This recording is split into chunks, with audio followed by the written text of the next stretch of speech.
Welcome to this episode of our program Arab Affairs. As usual, we will be discussing an important Arab file. And last week, Dr. Mustafa Madbouli, the Prime Minister, was in the United Arab Emirates, where he signed the tripartite industrial integration partnership initiative with the United Arab Emirates and Jordan.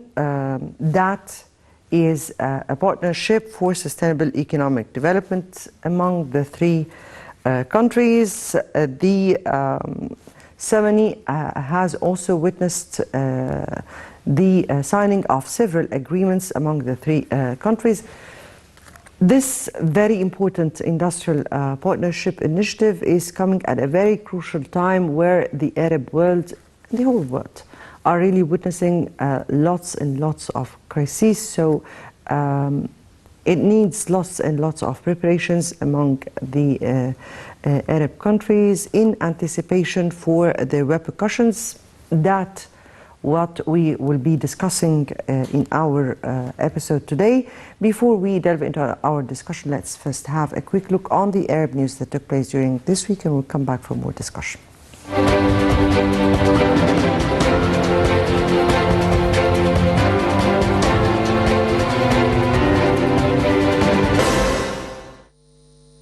Foreign Minister Sameh Shoukry on Monday met with Secretary General of Fatah Central Committee Jibril Rajoub on the latest developments at the Palestinian arena. The Foreign Ministry spokesman Ahmed Hafiz said that during the meeting, Shoukry reiterated Egypt's supportive stance to the Palestinian cause and the legitimate rights of Palestinian people.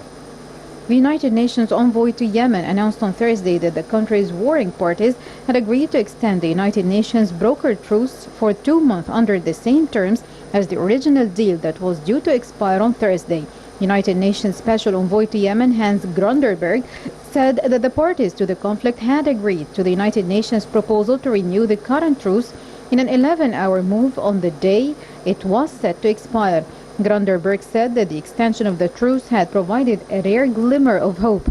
U.S. President Joe Biden, for his part, hailed the extension of the truce, urged permanent peace, and said that Saudi Arabia had demonstrated courageous leadership by endorsing and implementing its terms.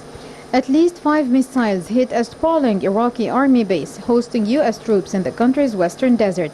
The Grand missile struck inside Al Ain al-Asad base in Iraq's western Anbar province and caused minor damages but no casualties. The missiles hit only a few meters from where U.S. forces are stationed. U.S.-led coalition forces recently ended their combat mission in Iraq but continue to play an advisory role to Iraqi forces in the fight against the Daesh terrorist group. Nabih Berri returned for his 7th consecutive term as Speaker of Lebanon's parliament despite growing popular demand for fresh faces. At 84 years old, he is one of the world's longest-serving legislative chiefs, having held his post for the past 30 years, a feat no other Lebanese politician has accomplished.